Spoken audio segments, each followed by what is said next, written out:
Ako muna pala yung magvo-voice over ngayon mga guys. Walaan nyo na lang siguro kung sino ako. Basta ngayong araw, magiging kasambay muna ako for today's video. Cookies din. Kaya naman, From this to this.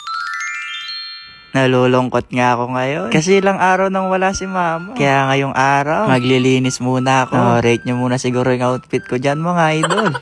Naubos na kasi yung pera ko pamparenovate. Kaya wala na tayong pambayad ng kasambahay. Kaya wala rin tayong no choice kung hindi tayo maglinis. Di umalis din kasi si mama. Ay sinong mama? Nakimama pa ako no.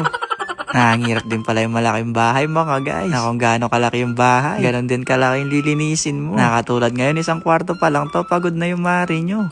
Ang dami nga labahin ngayon. Naisasabay ko na tong maraming dami. Kasi naubusan na ako ng pang-alis. Nainasar nga ako dyan ni Papa. Kasi first time daw niya ako makikita maglalaba.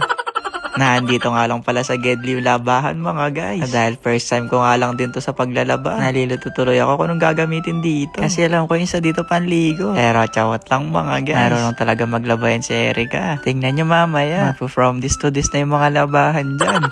Ngayon, sunod naman yung gagawin. Magdidilig naman daw ng halaman. Kasi para hindi daw malanta. Nasayang naman to mga guys kung malalanta, diba? Kaya pati yung artificial grass, didiligan na din. Natuwang-tuwa nga si Papa. Kasi naninibago talaga siya. Baka daw lagnatin si Maring Erica nyo mga guys. Na may nanda rin pala kami dito. Na specialty to ni Papa. Ay, ba't nagigipapa ako? Basta ito sabi niya. Meron daw sa tabing bahay ng dahon ng saging. Kumuha na din daw. Kasi para mas masarap yung tanghalian. Na grabe mga guys, sobrang init ngayon. Pero ayos lang. Ang importante, mahalaga makakakuha tayo ng dahon ng saging ngayon. Saktong-sakto, wala yung may-ari. Pero isa lang naman, ay tutubo pa naman ng mga guys. Kaya naman pagkatapos makakuha ng dahon ng saging, inaandar ko na rin tong Land Cruiser para makabalik na sa bahay. Bakit gano'n? Nagpakapagod pang kumuha sa kabila, meron palang tanim dito. Kaya pang design lang yan sa bahay. Nabalikan na natin yung niluluto natin dito. Nasabi ko nga sa inyo, specialty to ni Papa. Kaya panigurado ako magugustuhan nyo to. At kapag nagustuhan nyo, puntahan nyo na lang siguro yung bahay ni Erica. Kasi pagluluto daw niya kayo. Ayan, naglagay lang siya ng bawang, sibuyas, kamatis. Habang nagluluto nga siya dito. Eto, binabantayan nga siya. Kasi baka mali yung gawin. At di makuha yung tamang timpla. Di ba, specialty nga to ni Papa. Kaya kailangan ma-perfecto. Na di pa nga natatapos. Mukha nang masarap mga guys. Kaya naman para mas sumarap, lalagyan pa natin yan ng pamintang duog-duog, patis, asin, at saka natin ng kalamansi.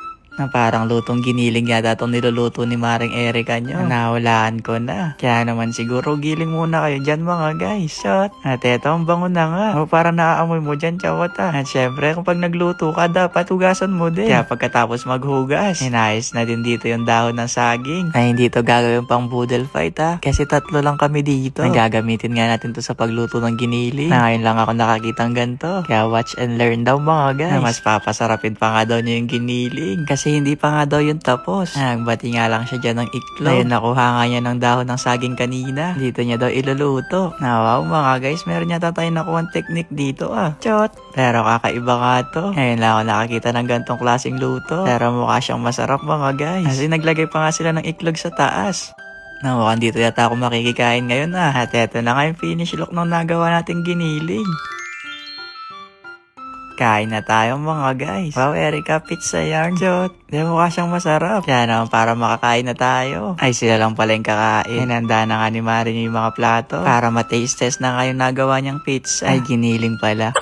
Na mukha siyang masarap mga guys, no? Kaya naman bukas sa pag-uwi ko, ito yung lulutuin ko. Kaya naman, tara! Kain na tayo mga guys. At syempre, unang kagat, first bite. Ako mga guys, ano lang pinagsasabi ko dito? Nasarap nga ng ulam namin. At approve din kay Papa na pwede na raw mag-asawa. Na nagustuhan din pala ni Bunso yung niluto natin. Kaya naman, pasado tayo bilang kasambahay ngayon. Totoo pala yung balita mga guys na masipag si Maring Erica nyo. Lalo na kapag naka-vlog. Kasi lahat nga ng gawain dito sa bahay, tinrabaho niya na. Kaya pwede na talaga itong mag-asawa mga guys. Asawa na lang yung kulang. No, sige na, siguro hanggang dito na lang. Basta ayun lang. Bye-bye!